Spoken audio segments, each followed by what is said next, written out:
दुरूद शरीफ पढ़ें।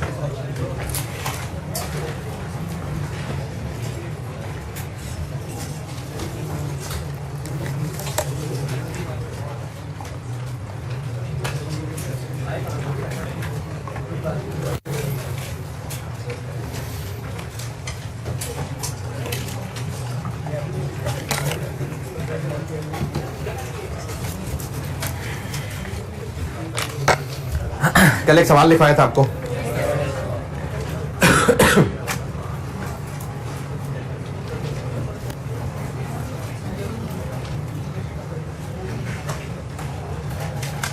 अच्छा, इसको मंथ्स भी कह सकता हूं मैं, टाइम फैक्टर भी इसको लिखा हुआ है शायद मैंने इंक्लूजन में। सबसे पहले आ गया ओपनिंग बैलेंस 1 जनवरी को 4 लाख। फिर 1 मई को नए शेयर इशू किए 180, ये बन गया 580। फिर 30 नवंबर को फिर नए शेयर इशू किए 360, ये बन गया 940। और ईयर एंड 31 दिसंबर। ये 4 लाख कब तक 4 लाख रहा? 4 महीने। ये 7 महीने, ये 1 महीने। This into this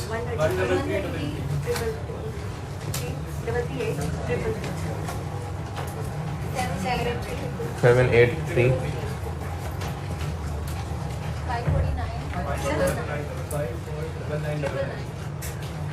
इसको 550 बिल्कुल कर सकते हैं, कोई मसला नहीं है। और पैट था, पीबीटी था और टैक्स था है, तो बेसिक ईपीएस हो जाएगी 78,000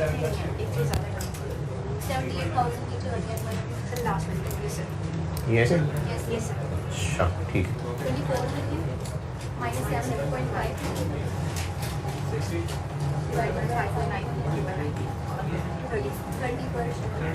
30 बस।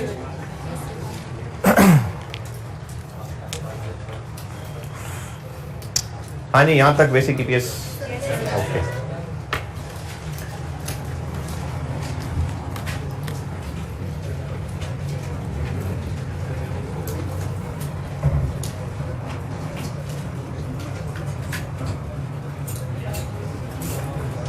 डिनोमिनेटर में हम एडजस्टमेंट्स पढ़ते हैं, यानी ये जो है इसमें कुछ एडजस्टमेंट। हम डिनोमिनेटर पढ़ रहे हैं इस वक्त। इसका न्यूमरेटर बता दिया था मैंने, पैट माइनस नहीं, ये नहीं, PAT minus irredeemable preference shares का प्रेफरेंस डिविडेंड। रिडीमेबल वाला क्यों नहीं माइनस? वो पहले ही as a finance cost minus हो गया हुआ है। और डिनोमिनेटर में क्या पड़ा है? Weighted average number of shares, और ये weighted average number of shares हैं। और उसकी क्या लॉजिक थी मंथ्स एडजस्ट करने की? क्योंकि शेयर इशू करके पैसा आया, लेकिन वो पैसा अभी बिजनेस खुल के इस्तेमाल ही नहीं कर पाया था, ईयर एंड आ गया, तो हमें उस टाइम पीरियड को भी एडजस्ट करना पड़ेगा, तो सही फेयर ईपीएस निकलेगी। ये किया था हमने। अब इसमें कुछ और एडजस्टमेंट्स करनी पड़ेंगी। 4 हैं ये टोटल। इनमें से एक है बोनस इशू। बोनस इशू है, राइट इशू है, कंसोलिडेशन है और स्प्लिट है। ये हमने 4 चीजें पढ़नी है। बोनस इशू,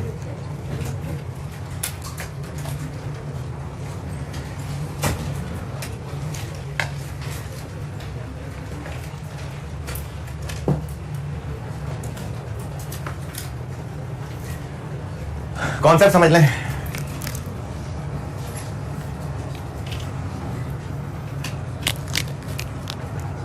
दो 2021 में पैट था 300 मिलियन और 2022 में भी पैट है 300 मिलियन।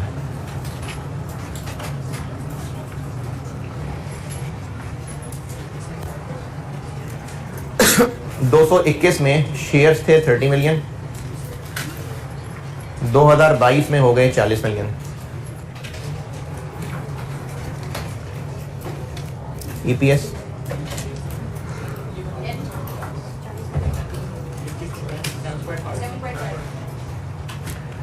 ईपीएस से बाहर क्या लग रहा है कि कंपनी की परफॉर्मेंस डाउन, लो हो गई, खराब हो गई।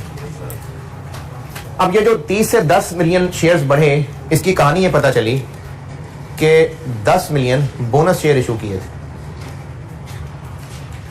तो किए थे तो प्रॉफिट क्यों नहीं बढ़ा?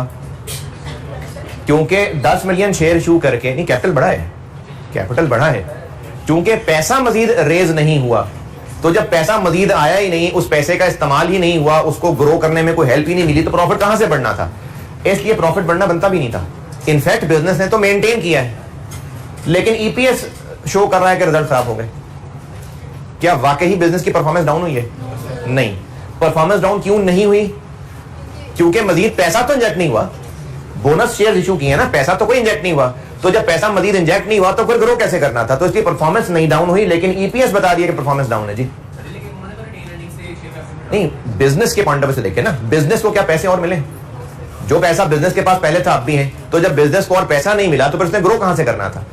तो इसलिए परफॉर्मेंस बिजनेस की खराब नहीं हुई, इनफैक्ट मेंटेन रही है, लेकिन ईपीएस बता रही है कि परफॉर्मेंस खराब हो गई है। तो हमें ईपीएस का कोई हल निकालना पड़ेगा। इसका जो हल आईएएस ने सजेस्ट किया ना, जो मैं आपको बताने लगा हूं, करना क्या है वो तो बता देता हूं, कॉन्सेप्ट समझा रहा हूं कि वो क्यों है। समझ आ गया तो ठीक है, करना तो वही है जो तरीका बताऊंगा। जो इलाज इसका आईएएस ने बताया है, मैं फिर बता रहा हूं वो इलाज है क्या, वो करके दिखा देता हूं। आपने करना वही है, बस वैसे समझा रहा हूं कि उस इलाज के पीछे लॉजिक क्या है। उस इलाज के पीछे लॉजिक ये है कि ये जो 10 मिलियन बोनस शेयर इशू किए, ये किन को इशू किए? कुछ और नए लोगों को, गरीबों को इशू किए, उन्हीं पुराने लोगों को। और रेशो क्या लग रही है? यानी अगर रेशो बतानी हो तो क्या, कितना बोनस इशू किया है? 1/3। 1/3। पहले 30 मिलियन थे, 10 मिलियन बोनस इशू कर दिए, तो 1/3 ना। तो कंपनी ने बोनस इशू किया 1/3। क्या इंटरप्रिटेशन है इसकी? कि जिन लोगों के पास पहले 3 शेयर्स थे उनको एक और मिला। अच्छा, फिर बता रहा हूं मैं आपको, ये कहानी सिर्फ इसकी लॉजिक समझाने के लिए बता रहा हूं। समझ आ गया तो ठीक है, नहीं तो कोई बात नहीं। करना क्या है वो बता देता हूं, करना क्या है, कैलकुलेशन में कैसे संभालना है वो बता देता हूं। रीजन ये बता रहा हूं कि वो जो कैलकुलेशन में करना है वो क्यों है, उसकी लॉजिक क्या है। ये जो 1/3 बोनस इशू है, ये एक बोनस शेयर किसको मिलेगा? जिसके पास पहले 3 शेयर्स थे। तो ये ऐसे समझा जाएगा कि उसने जब उन 3 शेयर्स के पैसे दिए थे तो इनफैक्ट उसने 4 शेयर्स के पैसे दे दिए थे। जिसके पास 3 शेयर्स हैं उसको एक बोनस मिल जाएगा। तो उसने पहले 3 शेयर्स खरीदे थे तो पैसे तो दिए ही थे ना, अब उसको मुफ्त में चौथा शेयर दे रहे हैं। तो समझो बाय 3 गेट 1 फ्री। तो ये पैसे यकीनन इसके पहले ही दे चुका हुआ था। जब इन 10 मिलियन के पैसे भी पहले ही आ चुके हुए थे, तो फिर पिछले साल की ईपीएस में भी डिनोमिनेटर में 40 होना चाहिए था। ये कहानी है, क्योंकि पैसे यकीनन पहले दे चुके हुए थे। नहीं पता ना, लेकिन अब हमें पता चल गया। मैं तो आपको इस कहानी की लॉजिक बता रहा हूं कि जो करने लगे उसकी लॉजिक बता रहा हूं कि अगर कंपनी ने बोनस शेयर इशू किए तो और पैसे नहीं लिए ना। क्यों नहीं लिए पैसे? कि बस ठीक है पहले आगे बस बहुत है, इसलिए नहीं लिए ना। तो ये बन रहा है ना कि पैसे नहीं ले रहे। क्यों नहीं ले रहे? पर ठीक है, पहले जो आगे बहुत है। तो इस 10 मिलियन के पैसे भी यकीनन पहले आ चुके थे। तो जब पहले ही पैसे आ चुके थे तो पिछले साल में भी डिनोमिनेटर में 30 की जगह 40 होना चाहिए था। अब वो करना कैसे है उसके लिए आपको एक न्यूमेरिकल तरीका बता देता हूं। ठीक है, कॉन्सेप्ट ये है कि बोनस शेयर इशू हो रहे हैं, चूंकि पैसे रेज नहीं हो रहे, तो इसलिए रेज नहीं हो रहे क्योंकि लोगों ने जो पहले पैसे दिए थे वो ऐसे ही समझा जाएगा कि पहले पैसे देने वालों ने 3 के बदले 4 शेयर के पैसे दिए थे। अच्छा, असल में उन्होंने बाकी 4 के पैसे दिए थे? नहीं, ये तो हम सिर्फ लिंक जोड़ रहे हैं कि अगर मुफ्त में शेयर इशू कर रहे हैं तो यकीनन इसलिए कर रहे हैं कि पहले पैसे 4 के लिए लिए थे। तो इसका मतलब ये हुआ कि इनका पैसा, इन 10 मिलियन शेयर्स का पैसा बिजनेस के पास पहले ही आ चुका था, और उस पहले ही आ चुके में से ये कमाया था। तो इसलिए पिछले साल की ईपीएस भी डिनोमिनेटर में 30 की बजाय 40 होना चाहिए। अब ये करना कैसे है वो बताता हूं।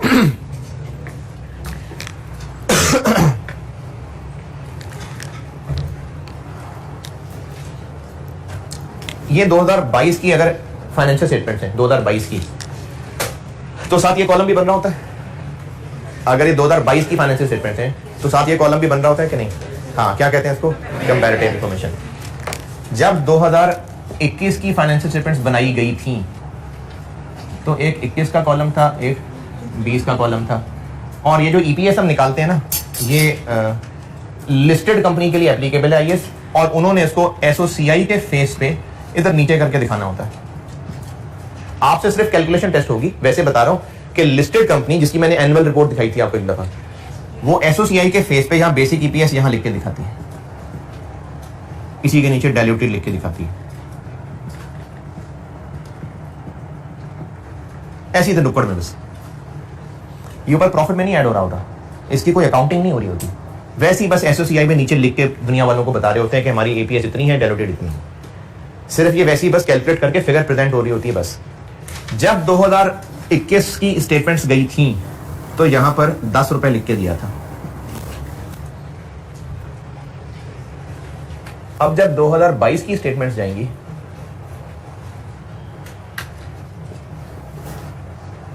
तो इसमें हम बेसिक ईपीएस 22 में तो लिखेंगे 7.5,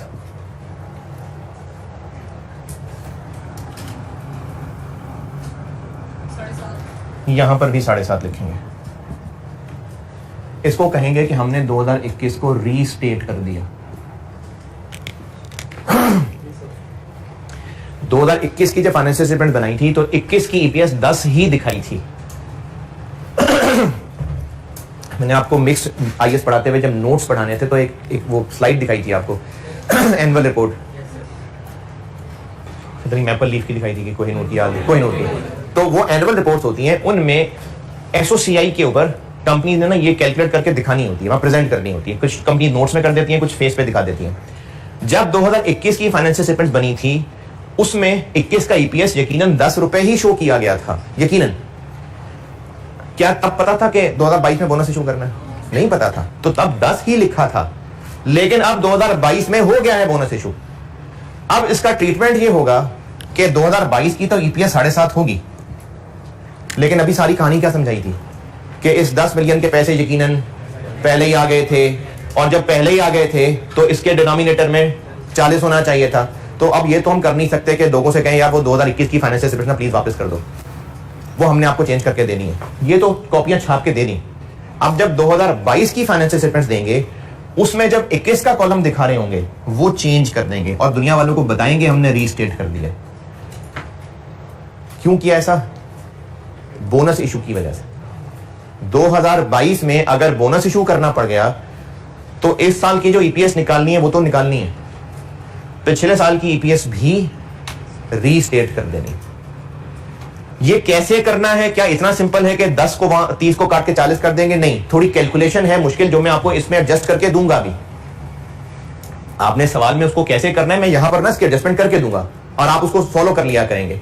अभी तो मैं सिर्फ उसका एक कॉन्सेप्चुअल लॉजिकल हल बता रहा हूं कि अगर किसी साल में बोनस इशू हो जाए तो क्या ट्रीटमेंट करें, पिछले साल की ईपीएस को रीस्टेट कर दें। ये कंक्लूजन है सारी कहानी का। अगर किसी साल बोनस इशू हो जाए तो पिछले साल की ईपीएस को रीस्टेट कर देंगे, और रीस्टेट करने से क्या मुराद है वो ये समझाया है। अब आपको एग्जाम में क्वेश्चन हो सकता है, लास्ट टाइम हुआ भी था, कि बेसिक ईपीएस 2022 की कैलकुलेट कर दें, बेसिक ईपीएस 2021 की ओरिजिनली रिपोर्टेड कैलकुलेट कर दें और रीस्टेटेड कैलकुलेट कर दें। यानी फिर हमने 10 भी कैलकुलेट करके दिखानी होगी और 7.5 भी कैलकुलेट करके दिखानी होगी। ये 2022 की ईपीएस है, ये 2021 की रीस्टेटेड ईपीएस है, और ये 2021 की ओरिजिनली रिपोर्टेड ईपीएस। क्या मतलब ओरिजिनली रिपोर्टेड? जब 2021 असल में बनाया था और तब जो ईपीएस निकाली थी ये वो है। तो हमें सवाल में ये भी कैलकुलेट करने को कहा जा सकता है और ये भी कहा जा सकता है। तो पिछले साल की 2 ईपीएस, एक जो पिछले साल बनाते हुए प्रेजेंट की थी और एक जो इस साल बोनस इशू पता चल जाने की वजह से रीस्टेट कर रहे हैं। कंपैरेटिव 2 होती है, मतलब इनफैक्ट कंपैरेटिव 1 होती है, एक करंट ईयर होता है और एक कंपैरेटिव होता है बस। जी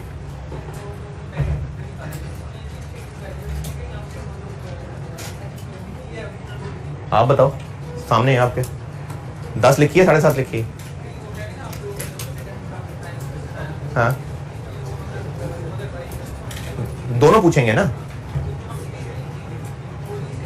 21 की रीस्टेटेड ईपीएस पूछी है तो कौन सी बताएंगे? 7.5। 21 की ओरिजिनल रिपोर्टेड पूछेंगे तो 10।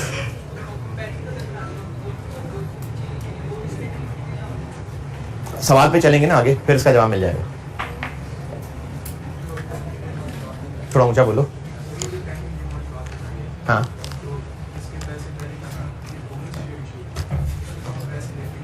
अरे यार दोबारा बता। दोबारा बता देता हूँ।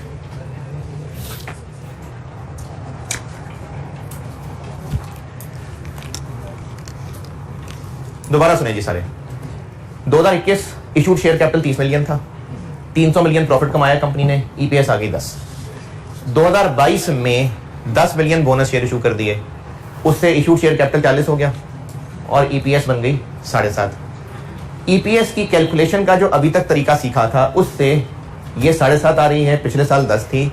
और ईपीएस चूंकि एक मैयर है, क्विक मैयर है परफॉर्मेंस देखने का, तो उससे ये लगेगा कि परफॉर्मेंस इस साल हो गई है खराब, और इनकम स्टेटमेंट देखते ही लोग यहां पर टेंशन में आ जाएंगे कि परफॉर्मेंस खराब हो गई है। इसका IAS 33 ने एक हल निकाला है, फेयर करना मकसद था। वो हल करना क्या है? पिछले साल की ईपीएस को रीस्टेट करना है। ये कंक्लूजन है कि रीस्टेट करना है। कैसे करना है वो मैं आपको यहां टेबल बताऊंगा। क्या करना है? पिछले साल की ईपीएस रीस्टेट करना है। कैसे करना है वो टेबल से बताऊंगा। स्टूडेंट के पॉइंट ऑफ व्यू से दो बातें, पिछले साल को रीस्टेट करना है और कैसे करना है वो टेबल से बताऊंगा। ठीक है, अब मैं समझाने के लिए कि ये क्यों है, उस क्यों की वजह बता रहा हूं। अगर आगे समझ तो ठीक है, नहीं तो ये टेंशन नहीं है कि कैसे करना है। कैसे करना है जैसे बताऊंगा वैसे करना है। सवाल में तो ये एक्सप्लेन करने को नहीं कहा जाएगा कि बताएं आपके सर ने जो रीजन बताई थी 5 नंबर का सवाल। करना कैसे है? ऐसे। क्या करना है? 21 की ईपीएस रीस्टेट करनी है। बोनस इशू इस साल हो गया तो क्या करना है? 21 की ईपीएस रीस्टेट करनी है। कैसे करना है ये यहां सिखाऊंगा। ओके, अब सिर्फ नॉलेज के लिए बता रहा हूं कि क्यों है ये सारा कुछ। अगले साल प्रॉफिट बजाहिर क्यों बढ़ना चाहिए था, या पिछले जो कल सवाल किए थे प्रॉफिट क्यों बढ़ रहा था? क्योंकि शेयर इशू करने से पैसा आएगा, बिजनेस उस पैसे को इस्तेमाल करेगा, एक फैक्ट्री और लगाएगा, बिजनेस ग्रो करेगा, बिजनेस के प्रॉफिट्स ग्रो करेंगे। तो शेयर्स इशू होने से पैसे आने चाहिए थे, बिजनेस ग्रो करना चाहिए था, प्रॉफिट ग्रो करने चाहिए थे। लेकिन इस सूरत में ऐसा क्यों नहीं हो सका? पैसे नहीं आए। और बोनस शेयर्स बिल्कुल वही हैं जिसके पैसे नहीं आते। अब कुछ तो लॉजिक निकालनी है, तो वो लॉजिक ये निकाली IAS 33 ने कि पैसे क्यों नहीं आए। क्योंकि यकीनन इन लोगों से जो पहले पैसे ले लिए थे वही काफी थे। ये का तरस खा के इशू हो रहा होता बोनस शेयर। कंपनी ने शेयर इशू करने हैं, पैसे नहीं चाहिए उनको, और किनको इशू करने हैं? पुराने शेयर होल्डर्स को ही करने हैं ना। तो जिन लोगों के पास ऑलरेडी 3 शेयर्स थे उनको अगर एक शेयर और इशू हो रहा है तो IAS 33 ये कहता है भाई आप यकीनन उनको इसलिए शेयर इशू कर रहे हैं क्योंकि पहले आ चुके पैसे ही काफी हैं। और बात भी सही है, तभी तो पैसा नया रेज नहीं कर रहे। क्यों रेज नहीं कर रहे? नहीं चाहिए, काफी हैं। तो वो जो एक शेयर नया इशू हो रहा है यकीनन ऐसा ही हुआ होगा। IAS 33 की कहानी बोल रहा हूं मैं। यकीनन ऐसा हुआ होगा कि जो पहले 3 शेयर लिए होंगे उसके जो पैसे दिए होंगे वही काफी होंगे, उसी के बदले आप चौथा शेयर इशू कर रहे हैं। तो इसका मतलब इस चौथे शेयर के पैसे पहले ही आ चुके हुए हैं। जब पहले ही आ चुके हुए हैं तो इसके डिनोमिनेटर में 30 मिलियन की बजाय 40 मिलियन शो होने चाहिए। अब 2021 में तो पता नहीं था, इसलिए 2021 तो हम इसी तरह से गुजार गए। अब पता चल गया तो 2021 चेंज कर देते हैं।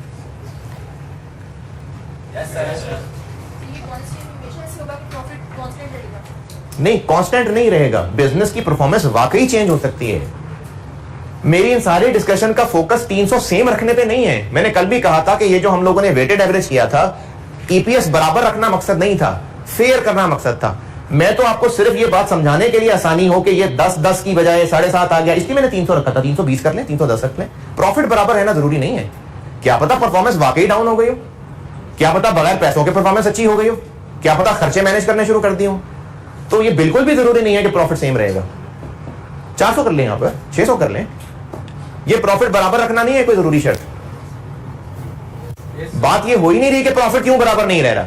बात सिर्फ इतनी हो रही है कि जब ईपीएस निकले तो वो फेयर निकलनी चाहिए, बस ये बात हो रही है यहां पर। सर आप ये कहें कि प्रॉफिट जो है वो हम ज्यादा नहीं हो रहा, क्यों नहीं हो रहा? क्योंकि इस वजह नहीं, हमने शेयर ज्यादा कर दिए, इस वजह से प्रॉफिट हुई। तो फिर तो मतलब शेयर्स वही रहे ना, तो ऐसे शेयर्स वही रहे और शेयर्स कह रही प्रॉफिट ऑफ टैक्स। हां, मतलब ये कि आपने कहा कि मतलब पहले भी 300 था, अब भी 300 है। हमने 100 मिलियन जो है 10 मिलियन बोनस जो है वो मिली है शेयर्स एज अ शेयर्स ना, प्रॉफिट हमारे पास वही रहा है। तो हम इस वजह से ये देख रहे हैं कि कुछ क्या हुआ ऐसा, क्या वजह ऐसा बनी है कि वो 30 से 40 अच्छा, अगर मैं ना इसको दोबारा बताता हूं, अगर मेरी बातों से ये लग रहा है कि प्रॉफिट बराबर रहना हमारे लिए इंपॉर्टेंट था, और अगर प्रॉफिट बराबर रहा है तो हमने इन्वेस्टिगेशन शुरू की है, तो नहीं, ऐसी बात नहीं है।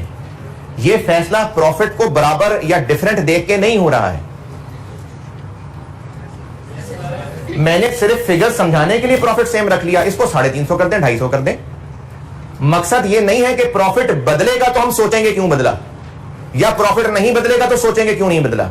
ये ईपीएस की कैलकुलेशन में जो जो एडजस्टमेंट बता रहा हूं वो करनी ही करनी होती हैं। प्रॉफिट को देख के नहीं होते ये फैसले। प्रॉफिट चेंज भी हो सकता था। ये 300 का 300 देख के, चलो मैं कलर भी बदल देता हूं, ब्लैक से लिख देता हूं उसको। प्रॉफिट बदलने की वजह से नहीं फैसला होना कि चूंकि प्रॉफिट नहीं बदला इसलिए बोनस की एडजस्टमेंट कर लें, और अगर बदल गया होता तो ना करते। ऐसी बात है। प्रॉफिट को देख के नहीं है ये फैसले। ये तो मैं चीजों को कॉन्सेप्चुअली रिलेट करने के लिए कहानी बता रहा था कि देखो प्रॉफिट नहीं बदला, क्यों नहीं बदला, क्योंकि पैसे चेंज नहीं आए। इसको लिंक बनाना था बस मैंने, वरना प्रॉफिट बदलना is not the deciding factor. ठीक है, कैसे करना है वो कैसे बताता हूं।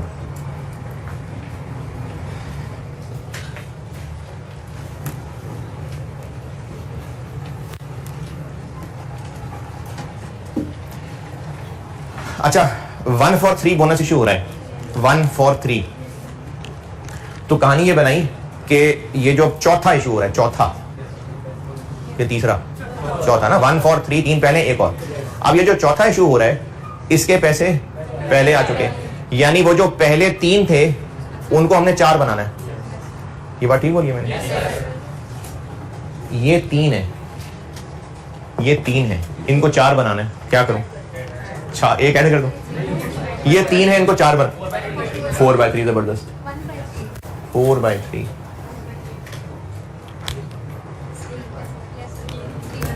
$30 मिलियन है, इसको 40 बनाना है।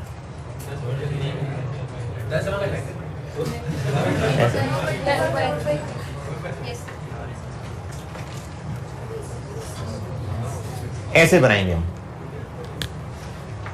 4/3। ये 3 क्या, 3 मतलब 4/3 क्या हमेशा 4/3 रहेगा? याद कैसे रखें इसको?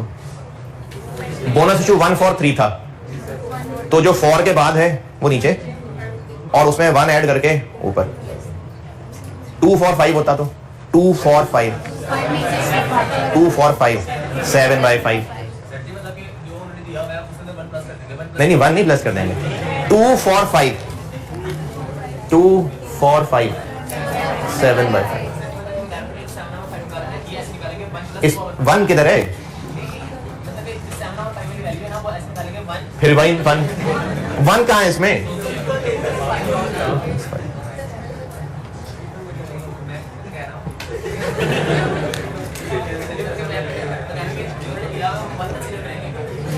अच्छा चलो ठीक है।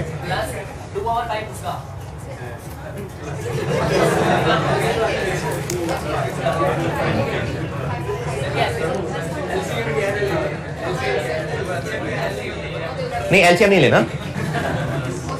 देखें, ये जो 1 for 3 था तो उन 3 के साथ 1 मिला दें, 4। इसी तरह जिनके पास पहले 5 थे उनको 2 और दे रहे हैं, तो 7। 3 for 8, 3 for 8, 11। जिनके पास 8 थे उनको 3 और दे रहे हैं, तो जो 4 के बाद लिखा हुआ वो नीचे, और इन दोनों को मिला के ऊपर। इसके साथ हम मल्टीप्लाई कर देंगे इसको, बल्कि मैं अंग्रेजी में बता ही देता हूं। बोनस इशू की एडजस्टमेंट हम ये करेंगे, क्या करना है? 21 को रीस्टेट क्यों करना है? ये यकीनन पैसे पहले ही आ चुके होंगे। फिर कैसे करना है? करना ऐसे है कि वो जो हम टेबुलर वर्किंग कर रहे हैं,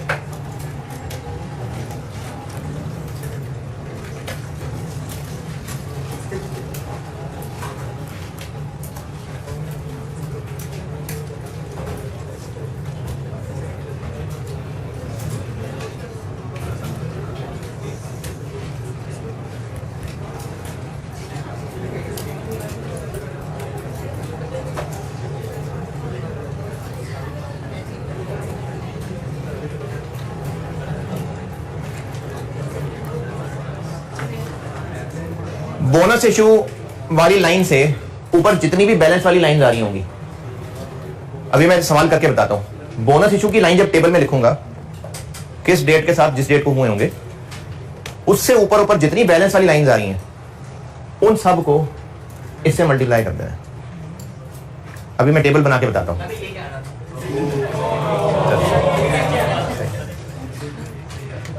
बोनस इशू वाली लाइन से ऊपर जितनी भी लाइंस हैं, उनमें बैलेंसेस को इससे मल्टीप्लाई कर देना, और इसको हम बोनस फैक्टर एक नाम दे दिया करेंगे, बोनस फैक्टर। ये मैं आपको एक टेबल में यूज करके एक सवाल के साथ बताता हूं।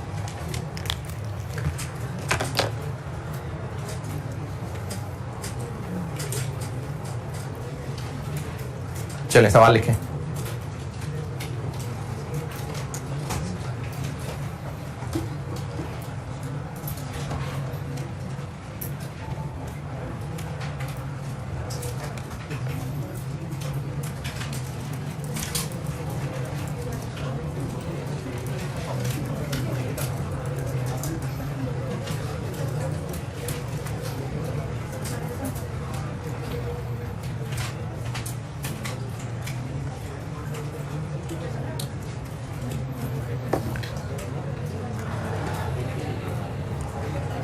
चलें सवाल लिखें। 2021 का पैट 2021 का 1.5 मिलियन और 2022 का 2.2 million.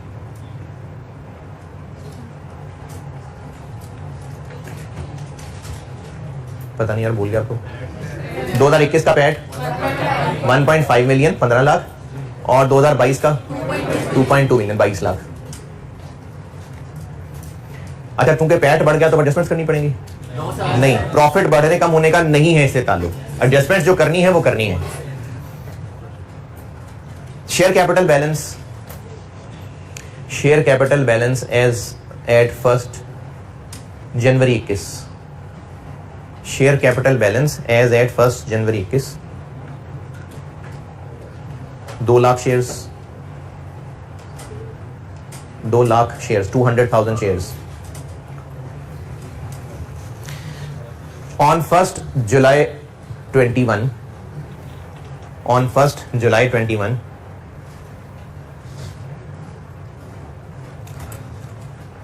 company made a right issue of 144 at full market price.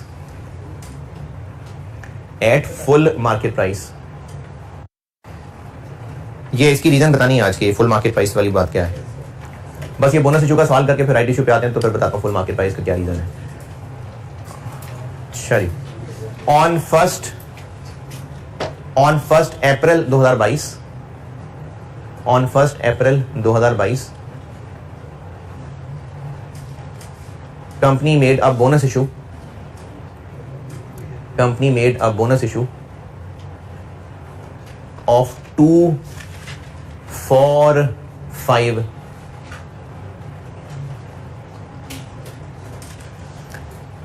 on 1st July 22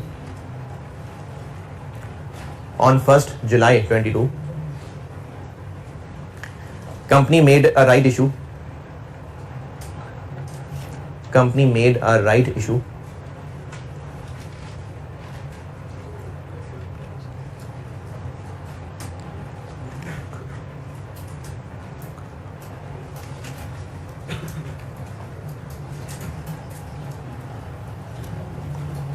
of 120,000 shares, right issue of 120,000 shares at full market price.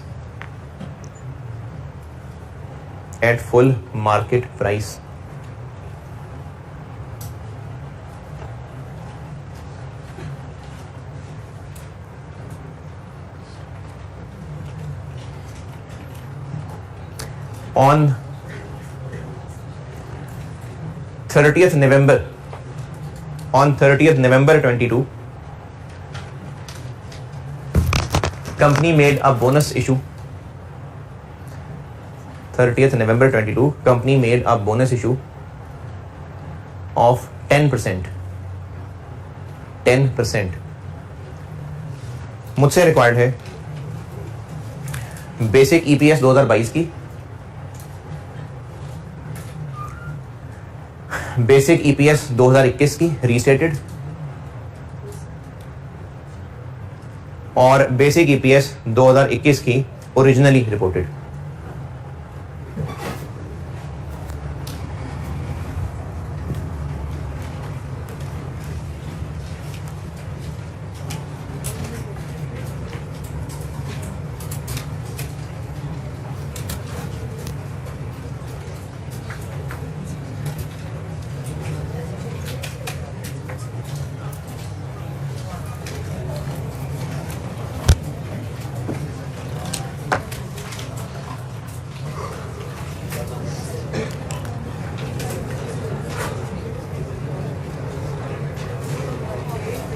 चूंकि 2021 की 2 ईपीएस निकालनी है, तो मैं 2021 के लिए 2 अलग अलग टेबल बनाऊंगा। नहीं कर सकते, रीस्टेटेड की वजह से टेबल की शक्ल बदल जानी है, इसलिए अलग ही बनेंगे।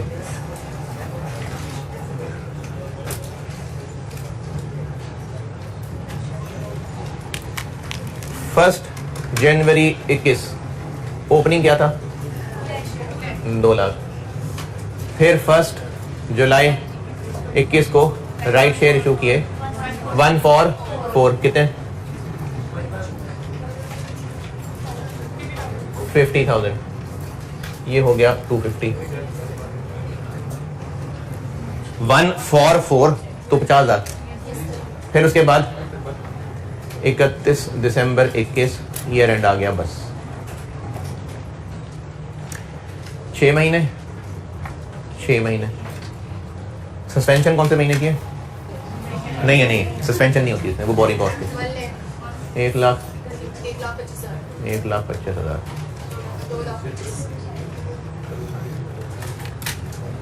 बेसिक ईपीएस 2021 की, जो कि ओरिजिनली तब बताई गई होगी, 15 लाख डिवाइडेड बाय 225,000 6.67।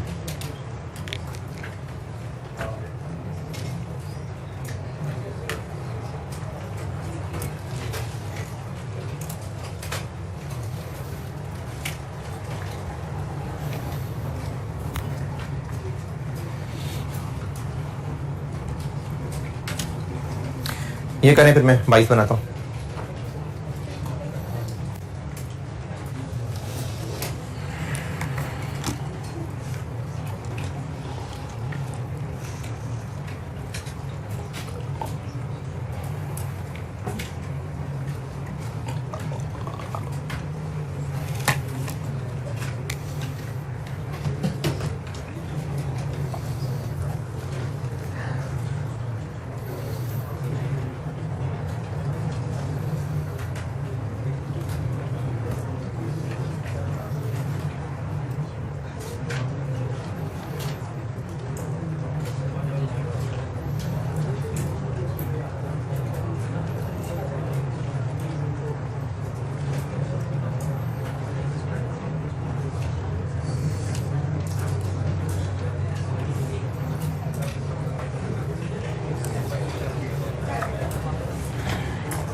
दो 2022 और चूंकि 21 को रीस्टेट करना है, इसलिए 21 भी दोबारा बनाना पड़ेगा।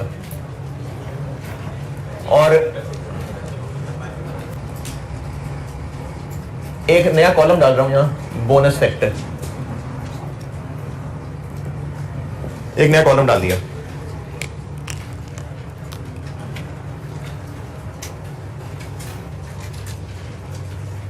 फर्स्ट जनवरी 21 बीडी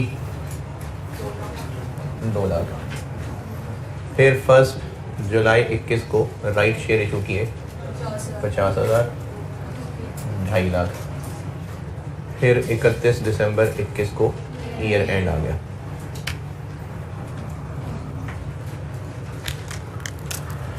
फर्स्ट जनवरी 22 ईयर स्टार्ट कर लेते हैं 250 से। फिर क्या हुआ? फर्स्ट अप्रैल 22 को बोनस इशू किया। कितने? 2 for 5 1 लाख, 350 हो गए। फिर फर्स्ट जुलाई को राइट इशू किए 120, 470 हो गए। फिर 30 नवंबर को बोनस इशू किया। कितना? 10%, 47, 517, 000 हो गए। और 31 दिसंबर को ईयर एंड आ गया।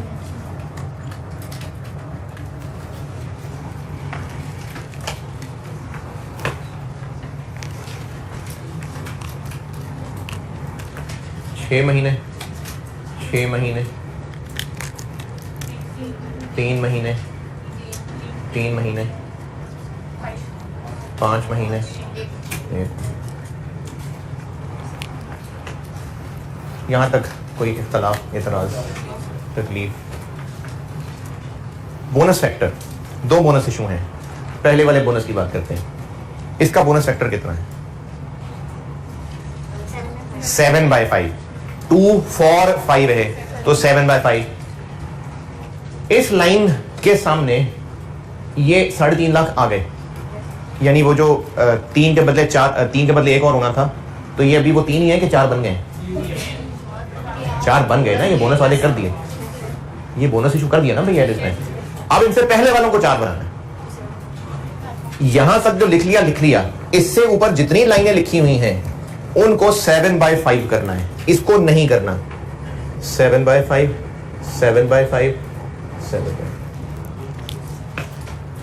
बोनस जिसके सामने लिखा हुआ है उसमें तो बोनस शेयर्स कर दिए हमने ऐड, उससे पहले वालों में ऐड करने हैं। तो इससे ऊपर वाली जितनी लाइनें हैं उन सबको 7/5 से मल्टीप्लाई करना। नहीं, अभी आंसर नहीं निकालना।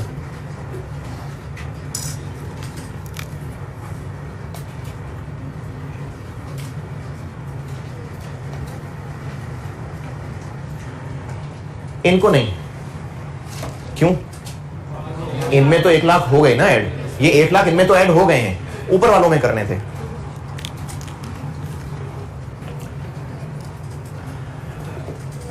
जी 7/5। अच्छा, जो 7/5 करना है ना, ये करना वो बोनस ऐड करना ही है। जैसे इस 2.5 लाख को 7/5 करें,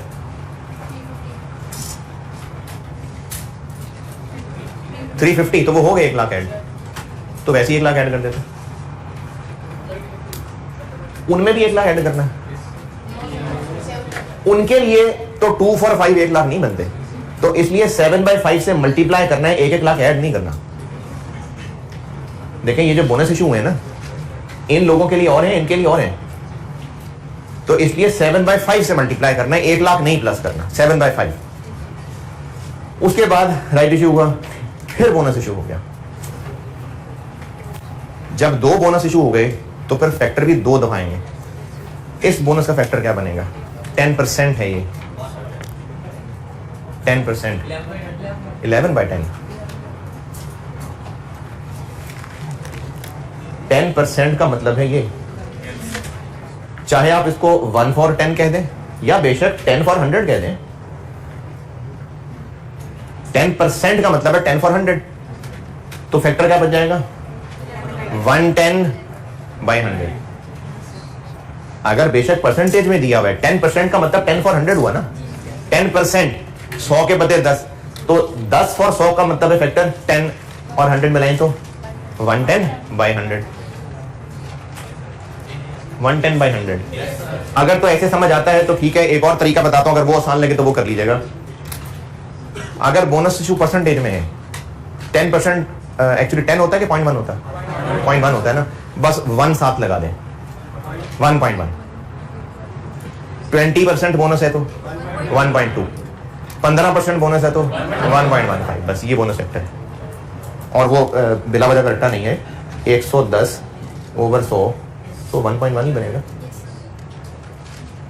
तो अगर आपको बोनस दिया हुआ है x फॉर y करके 2 फॉर 5 तो 7/5 कर दें, और अगर परसेंटेज में दिया हुआ है तो 1.1%। अब इस वाले बोनस इशू का बोनस फैक्टर क्या बन गया? 1.1। अब वो 1.1 भी एक फैक्टर है और इससे ऊपर सबको लगा दें 1.1 1.1 1.1 1.1।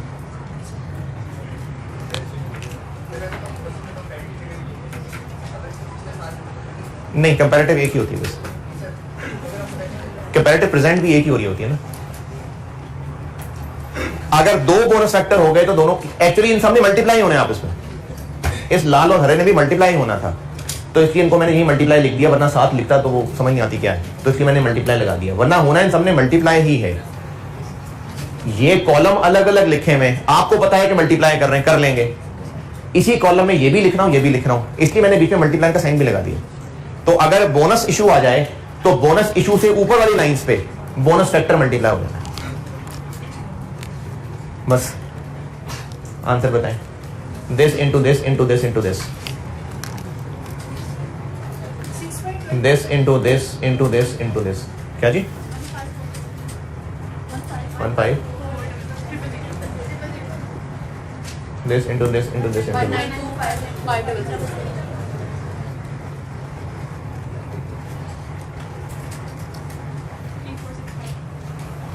3 4 6 5 this into this into this into this 9625 this into this into this,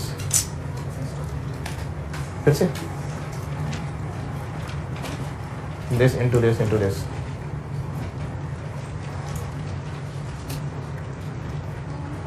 215 41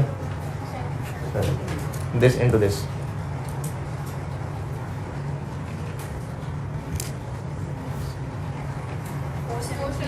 47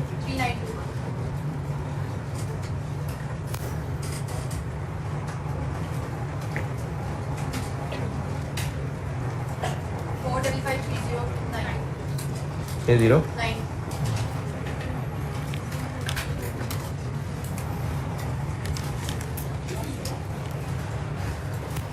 अच्छा, जो लोग हजम कर सकें, जो जानना चाहें, सिर्फ उनको बता रहा हूं, बाकी लोगों ने टेंशन नहीं लेनी। करना ऐसे है, ऐसे ये गहरी बात बता रहा हूं, अगर समझ सकें तो। ये 1 लाख बोनस इशू था, इन सब में 1-1 लाख ऐड कर देते, इसलिए नहीं क्योंकि इस 1 लाख में से ये इनको नहीं मिलने सारे, कुछ इनको भी मिलने। ये 2 लाख पुराने शेयर्स थे, उनको भी 2 for 5 मिलना है, और ये जो 50,000 हैं इनको भी 2 for 5 मिलना है। तो इनके वाले 2 for 5 के पैसे कब आए होंगे? इनके साथ, या पहले ही आगे होंगे? इनके साथ। और इनके वाले 2 for 5 के पैसे वो उनके साथ। क्योंकि इन दोनों के बोनस अलग अलग होने हैं, इसलिए स्ट्रेट 1-1 लाख ऐड नहीं कर दिया। जो जो शेयर्स जब जब नए आ रहे हैं, इस फैक्टर करने से जादू ये हो रहा है कि वो उन शेयर्स के साथ उनके बोनस ऐड कर रहा है। जैसे 2 लाख वालों को कितना बोनस दिया?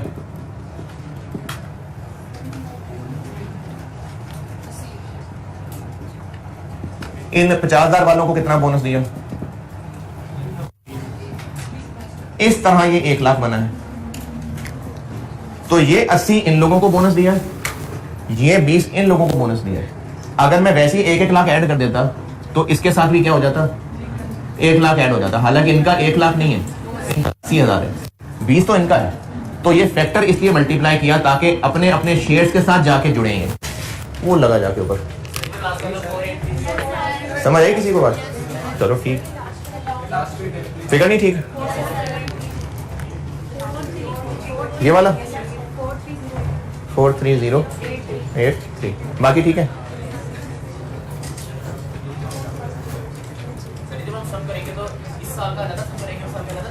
जी जी, हमने ईपीएस उसका डिनोमिनेटर अलग चाहिए, इसका अलग चाहिए।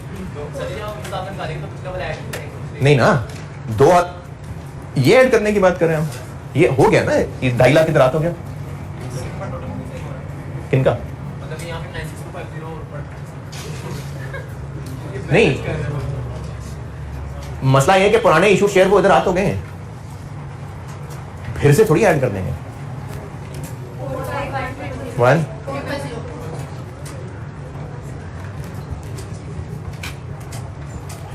तो बेसिक ईपीएस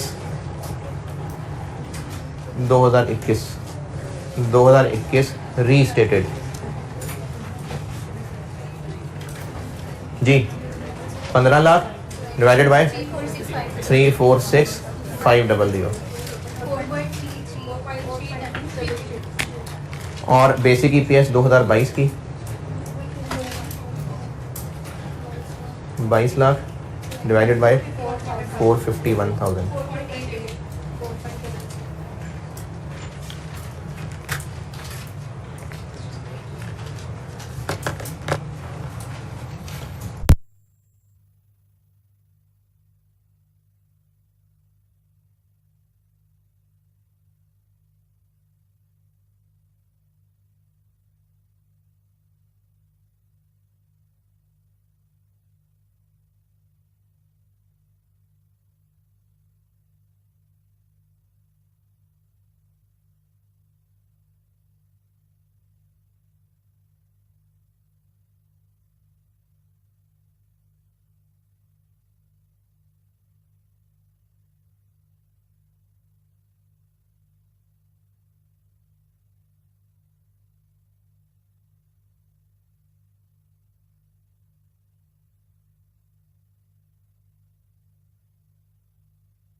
ठीक है, ठीक हो गया। चलें सवाल लिखें।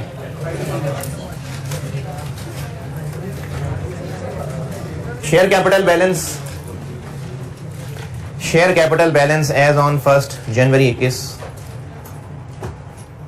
Share capital balance as on 1 January 21 5 lakh shares, 5,500,000 shares.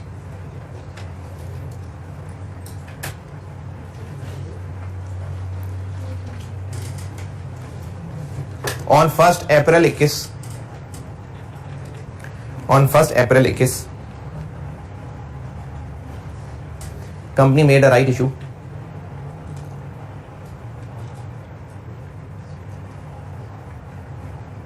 of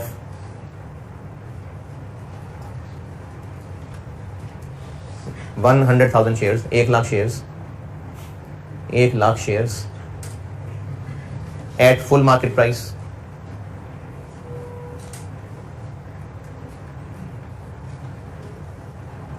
अच्छा, बोनस इशू का मसला ही क्या है? मसला ही क्यों हो रहा है इसको रजिस्टर करने का? पैसे नहीं आए। ये जो अंग्रेजी लिखी होती है ना, राइट इशू किया एट फुल मार्केट प्राइस, इसका मतलब है जितने पैसे आने बनते थे उतने पैसे आए। जो उस वक्त कंपनी की हैसियत थी, जो पैसे आने बनते थे उतने पैसे आए, ये मतलब होता है इसका।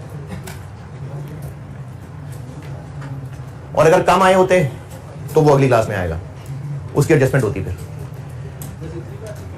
है। हाँ, बस इतने। फुल मार्केट प्राइस का ही मतलब है कि जितने पैसे आने चाहिए थे उतने आए। और क्या लिख दिया? 1 लाख राइट इशू हो गए, ठीक है। उसके बाद on 1 April 22 company paid a bonus dividend. Company paid a bonus dividend of 20%. On 1 April 22, company paid a bonus dividend of 20%. On 1 July 22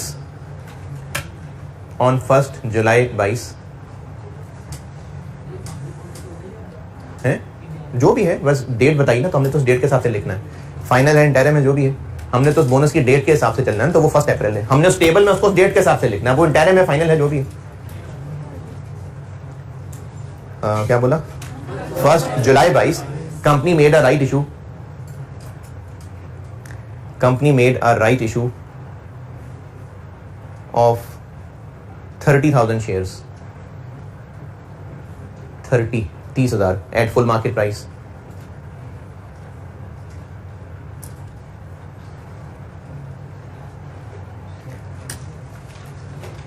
On 1 November 22, on 1 November 22,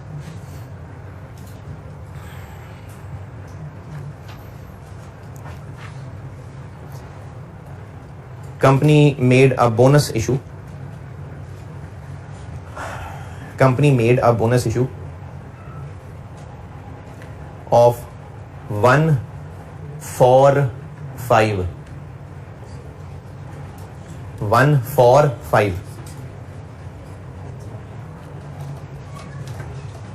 2021 का पैट 2021 का पैट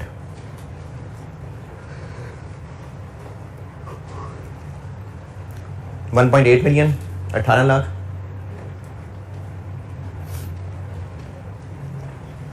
और 2022 का पैट 20 लाख 2 मिलियन। चलें आपसे अभी required है जी जी अभी 10 minute रहते हैं अभी। तो ये जब आप अंदर आते हैं ना तब भी याद रखा करें, जब ये क्लास का टाइम तब भी है जब आप लोग अंदर आते हैं, वो भी टाइम होता है क्लास में। रिक्वायर्ड है, चले जिसकी क्लास है चले जाना उठ के, बाकी जिसे बैठ के करना हो कर लेना, सबने जाना सबने चले जाना।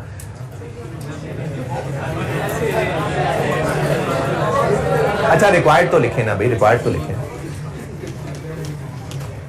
चले जिसने जाना भी है अगली क्लास में जब आप आए दोपहर को तो किया उस वाला। रिक्वायर्ड है यही तीनों, 2021 की ओरिजिनली रिपोर्टेड ईपीएस, 2021 की रीस्टेटेड और 2022 की, यही जो अभी तीनों ईपीएस निकाली थी ये रिक्वायर्ड है। चले ठीक है, अल्लाह हाफिज।